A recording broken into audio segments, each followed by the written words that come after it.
And it's Ken Kraetzer for CBSI Talkkng Business with a chance to talk today with our special guest, Tom Mariam, who is a communications professional and is with one of the world's largest law firms in New York. Also has a broadcast background, often heard in New York media covering golf and many other sports around the area. Tom, good to see you today. Good to be with you, Ken. And you mentioned having a broadcast background. That's so important in the world of communications for professional organizations because you can use broadcast now in a way that you hadn't done so in the past.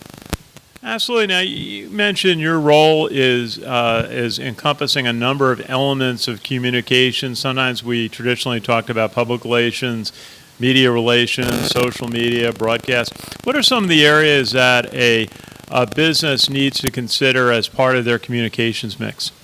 I think it comes under the term of thought leadership, as you want to provide your ideas and seen as being on the leading edge of big issues that are out there. And it can come in the form of print, or these days when I say print, of course, we're talking about online as much as the actual print, where you're putting out what a lot of firms would call an alert to say this new issue is either coming up or regulation, for instance, was changed and this is what it means to you. Their commentaries, that might be a little more expansive in terms of talking about a particular industry.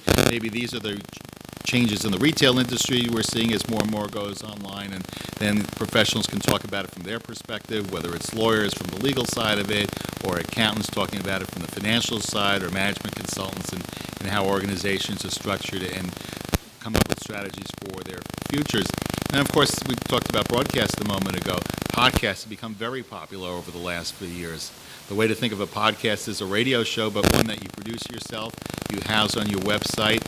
The great thing about a podcast is it allows you to talk about any subject in a more conversational way, get into more depth than perhaps you would if you were to be writing on the same subject. And the same holds true with video, which gives you the added capability of being able to illustrate visually what you're talking about.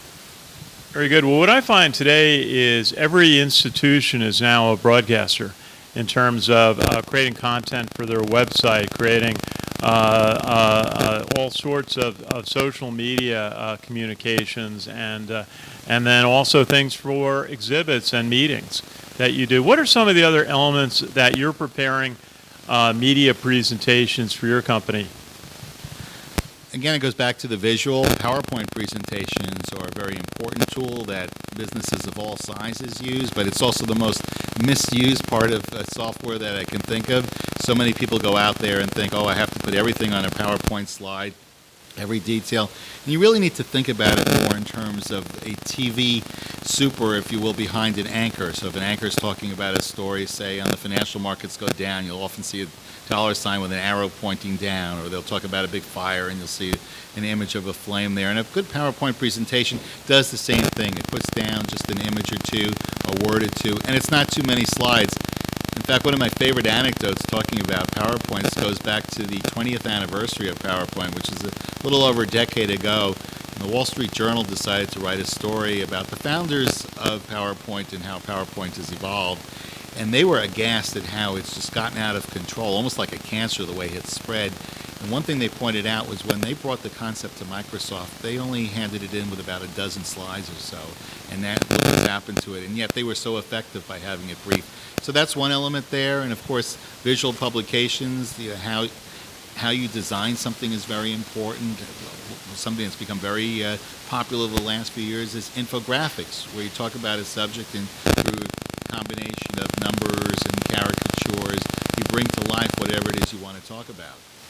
Very good. And when you say that, I think of the importance of branding, that having a consistent logo that comes through all the different channels, from PowerPoint to anything done visually at a meeting, trying to identify people for Twitter, for example. The logo is so important. Why is consistent branding through a logo important for an organization? It's your identity. I mean, think about all the big companies, and we have the Coca-Cola logo, you know, the Windows logo for Microsoft as an example there, Target stores with that red circle representing the Target, but it's more than just the logo itself. That is one very obvious part of it, but it's your color scheme, making sure that you have consistent colors, and it's your messaging. That's a big part of branding too, to have consistent messages all the time. It's repetition, and I know for some people that goes against their nature, but effective branding is repetitive. It gets into your mind to the point that you identify an organization with something, whether it's a professional services organization or a commercial organization or even an individual. It's very important to create your brand through images and through messages. Very good. And one of the elements that we use a lot at CBSI to get our messaging out and our Talkkng Business series is on LinkedIn. And found it has critical mass today and reach a lot of our partners and prospects and even our clients through LinkedIn. Why has LinkedIn grown and become more of an effective business tool? It's interesting how it has evolved into the professional tool online, whereas Facebook is much more of a personal one. Most organizations won't put anything on Facebook that is within the serious realm of their business. They'll do more on the social, or if they're particularly in the commercial side, to sell. But if you're really looking to share your intellectual capital with people, if you're looking to make announcements, that's what LinkedIn has become, and it's a very, very popular tool. It's used in many ways, everything from just an outlet to publishing your thought leadership to being able to attract people. It's being used for recruiting by firms of all sizes to gain people for their organizations. It's a great way just to share information. A lot of times I see on LinkedIn someone says, well, does anybody know about this organization, or what do you do when you have this situation? And you get a tremendous number of responses. LinkedIn has become a very, very important tool for professionals. Very good. And maybe a final thought today. CBSI, we work with 1,000 small banks around the country, savings and loans, credit unions. And we often find that local businesses really are behind in learning how to use media tools to promote themselves, even though there's some ways to be low cost and very effective. When you talk to a local business, perhaps a bank, what would be some of the elements of communication that you might emphasize? I think it determines by who's your audience and who do you want to reach and what age bracket. For instance, social media is very popular with the younger generation, maybe not even that young anymore, but people 30 and under, they grew up with social media. They're used to it. People who are older, so you talk about a bank, they might have an older constituency, so maybe social media isn't the way to go for them. You really have to know what your audience is, but you should be able to be flexible enough to use all tools. I think these days that's important, whether it's writing for printed publication, whether it's writing for online, whether it's using a blog, whether it's using social media, whether it's using podcast or video, also going over radio and even TV where it's appropriate.